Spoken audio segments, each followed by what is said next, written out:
G'day folks, it's Cortezerino, and today I have something very, very special. I'm going to show you how to build my modular multi-item sorting system, and from now on, let's just call this the Cortezerino item sorter. I'm very proud of this, and I'm more than happy to put my name to it. Check this out.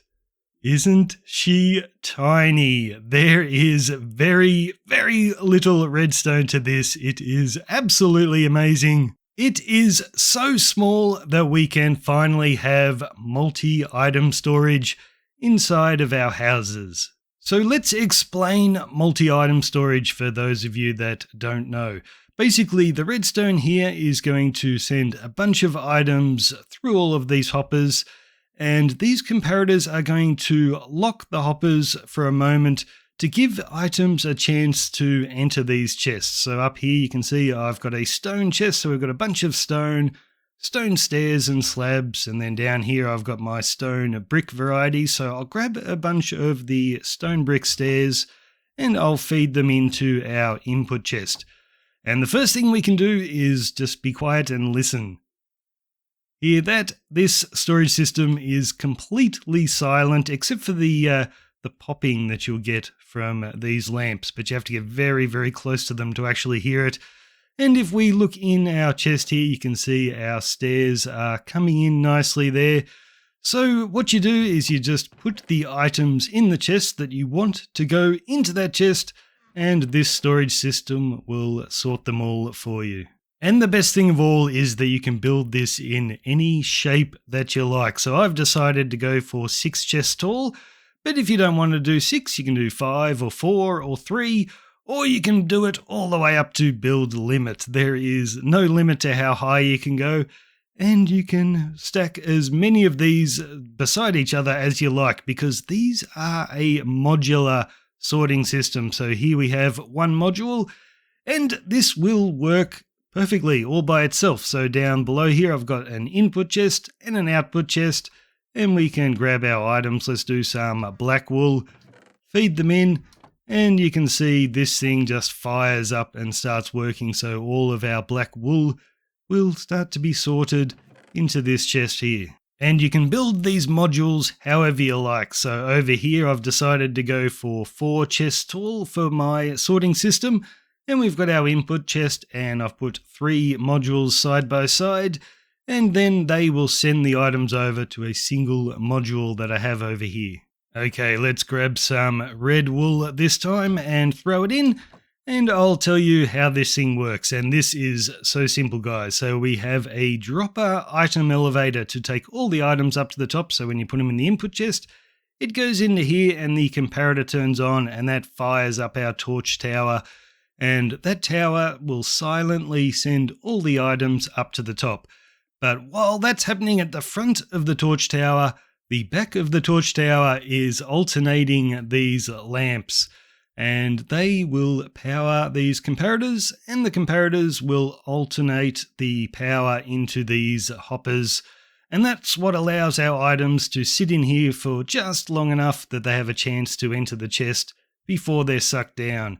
So that is about as simple as you can get for a multi-item storage system. And another cool thing about this design is where I've placed the bottom dropper. So the level of the floor will be right here, and our dropper is just below that. And that means when you're building these inside of a house, you can easily link up all your different modules. So we've got our input chest here. It'll go through those 3 modules. And then all I need to do is put a line of hoppers underneath the floor and send it over to that one, and then we can easily cover it up with our floorboards. Very discreet. And if we just look at the redstone for this design, all the mechanics for this fit into a 4x2 area. It is absolutely tiny, and then you can just put your chests on the front. And nowhere in this design is a single piece of lag-inducing redstone dust. There is none whatsoever. So you're probably thinking, surely you cannot have a multi-item sorter this tiny without there being a downside. And yes, There is one downside to this, and some of you might have guessed what it is already. So this thing runs when there are items in the dropper item elevator, but as soon as it sends its last item to the top, this thing will turn off, which means there will be items in our hoppers that are left unsorted. So depending on what items you were feeding in, so I was feeding in the red wool, and that's at the very bottom, that means we are going to have 6 items left in our hoppers. And you might think, well, that's not too bad. Next time we sort the items, they will be sent through. And yes, they will.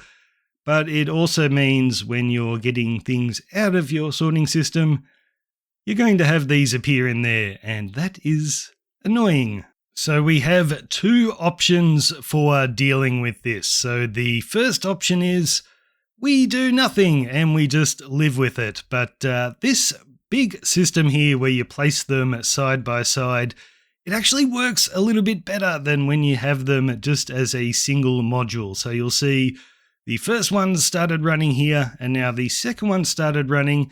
But let's look at the torch tower for the first one. It's about to run out of items and turn off, but the lamps are still going because this torch tower is continuing to power that. And that is cleaning out all the items that were left in those hoppers. And that'll just happen over and over again. So yeah, this one you are going to have far fewer items stuck in the hoppers because the next one clears it all out. I think that's pretty cool. It won't get rid of all of them. You will still have some items in there, but the problem isn't going to be so bad. But we do have a second solution. So rather than use regular chests for our storage system, we can use trapped chests, so when we open them, no items will come in. The problem is we can't set it up like this because you might have heard that click. That is powering our droppers, and if you were to open that chest while the elevator's running, you'll get items permanently stuck in there. So what you would have to do is do the chests in a different way, so probably like that. So here's an example of how that would look. So we've got none of our trap chests next to the droppers, and that's how the display would look. And this could be good if you're one of those people that likes to tell you what's in the chest by having the block next to it. Cuts down on a little bit of lag. You don't need to be using item frames. And in case you're wondering, yes, you can open the trap chests while this machine's running and it will not break it. So we've got the items coming through here. So what I'll do is I'll open this trap chest for a little while. So it has actually locked the hopper behind it. So you would think that would break it, wouldn't it, Cortez? Well, no, it doesn't. So we've had a few items stack up, but they quickly clear out as soon as you close the chest again. So the worst thing that's going to happen is you'll have some items come through to the output chest because they missed their storage chest, but that's no big problem. You can just send them through again. Or another option is you can set up your chests just like that. And this is how that layout would look. So we've got the wall next to our chest, so you're able to put blocks in there if you want to, or you can put your item frames on there. And I think it looks quite pretty. So this time we've got all of our little modules separated by one block, and the chests are slightly offset, and I've put some cyan terracotta there just to cover up the backs of those. But I think that looks pretty good. The only problem is you're not going to have the added benefit of the one next to it powering this to clean out all the items. You do have the option of doing this though. You can see here I've got 4 blocks with redstone dust and then a block on top of that torch, and that will send the signal over to the one next to it to clear out all the items. But then you are getting flashing redstone dust in your system. So that is probably enough of an introduction, so we'll jump into the tutorial. But just before we do, I should mention the lag from the redstone torches. So you're going to get a lot of lighting updates. Now, if you're building this in an open area like this, then the lights from these bulbs will actually counteract the light from our flashing redstone torches. So you probably don't need to add any extra light, but we're going to do the tutorial the same way you'll be building it. So we're going to be digging down and building it down there. So that light's not going to travel all around the build.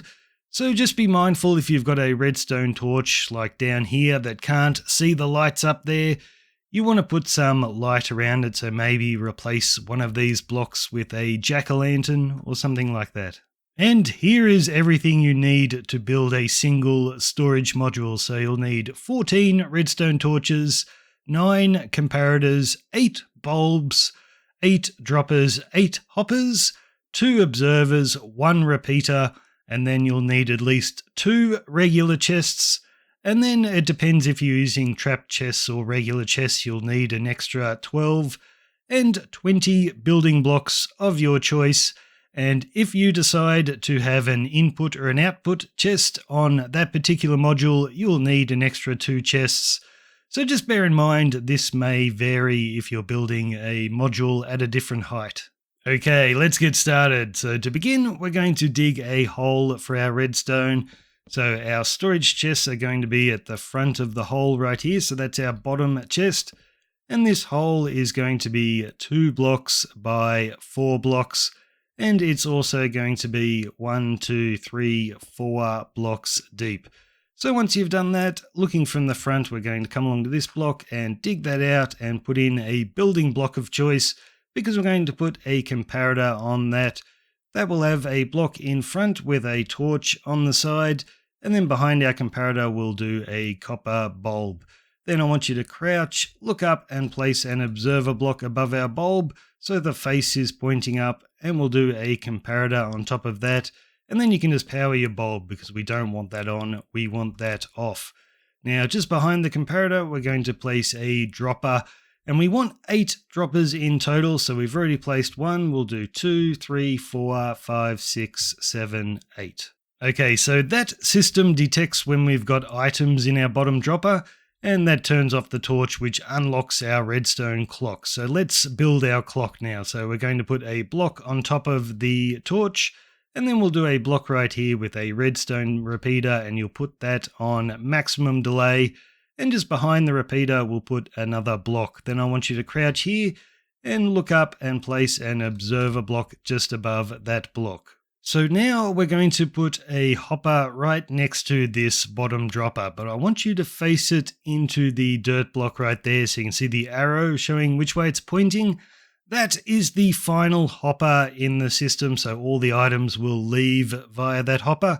And if you're building another module right next to this, it will lead into the dropper for that module. So then I want you to place a comparator facing in that direction on top of our observer, and then look in this direction, hold shift, and we're going to place a hopper leading into that comparator. So again, you can see the arrow. And now we'll do our input chest. So I want you to knock out 1, 2, 3 blocks, hold shift, we'll put a hopper leading into that bottom dropper, and we'll put a double chest on top, and that has to be a regular chest because it's attached to that dropper there, and we don't want to be powering that. Okay, now we'll do our storage chests. So I'm just going to use regular chests, but if you're using trapped chests, you might want to set this up in a different way. So we're going to put 6 double chests all the way up, so 1 for each of those droppers. And then we're going to come around behind, and holding shift, we're going to put a hopper leading into each of these chests. And then when you're done, you can just put a double chest on top. Okay, come around to the back, and just above our comparator here, we are going to place a block, and then we're going to skip the next hopper, place a block there, then skip the next hopper and place a block there. And each of these will have a comparator on top. Now behind these 4 comparators, we're going to place blocks. So hold shift, place 1 behind that, then 2, then 3, then 4. So we're going to place nothing on top of the top block, but on top of the other 3, we are going to place 3 comparators. Okay, grab your copper bulbs, and I'm using waxed copper bulbs, and we're going to place our first one right there. So it's just at ground level, and we're going to place 7 in total. So we've already got 1, we'll go 2, 3, 4, 5, 6, and 7. And beside this, we're going to build our torch tower. So we'll place our first torch on the side of that block. That will have a block on top. Then we'll do another torch on the side of that with a block on top, and we'll do another torch right there. And now it's a bit easier to place our blocks. So we're going to alternate these. We'll go 1, 2, 3, 4, 5, and 6. And then we'll put in our torches. So 1, 2, 3, 4, 5, and 6. And then on the front of these, we're going to put the torches to control our dropper item elevator. So that will be 1, 2, 3, and 4. And now we just need to alternate the lights here. So you need to dig out that block so you can see the bottom one. Doesn't matter how you do it. It can be any one at all that you use a button to flick them off. What you need is just a light, then off, and light. I think you get the idea. And we can put that block back. And believe it or not, we are all done. That is how to build a single module. So if you want to be able to reach your input chest there, what I suggest is just putting some stairs like that, so then you can easily reach it. And you can go ahead and build the rest of the modules. And when you finish, if you ever want to have your output chest, you would just do it at the bottom right here, and you would not need that hopper down the bottom. You would just feed this hopper straight in to your output chest. And I'll just show you the input and output chests in a bit more detail, just in case someone's confused. So down here you can see our input chest, and I've just got a hopper leading into that dropper. And then the other hoppers here just go sideways into the next module. And then for the output chest, we don't need a hopper down the bottom. That hopper there just leads straight into it. The only other thing to talk about is what to do if you want to change the size of this. So this is 6 chests tall. If it's an even number, so if you've got 8 or 10 chests tall, it's always going to look exactly like this at the top. So all you do is you just keep this pattern going up a little bit further. But if it's an odd number, it will look a little bit different. So what you would need to do if you wanted to add one more chest to the top of this, you would put a block right there with a torch on it. Then you would do a block there with a torch on that, and that will power our dropper item elevator. So then what you could do is place 2 more droppers, but we'll do that one straight up. Then this one on the side, you would have your next chest right here. You would do a hopper leading into that, and then just on top here you can do a barrel, and you will also need another comparator that will lead into a block, and you'll do another lamp just like that. So that's how to add an extra level. If you want to add another one on top of that, then what you would do is you would have this dropper facing straight up. You would break that, we'll put in our double chest, that will have a hopper leading into it. Then you can just put a double chest on top, and then you would need an extra lamp. That lamp would have a torch next to it. You would put a block right there with your comparator, and that's another level all done. So that's it, guys. That's how to build my modular multi-item sorting system, the Cortezerino item sorter, as I like to call it. So make sure to leave a like on the video and share it with your friends, and I'll see you next time.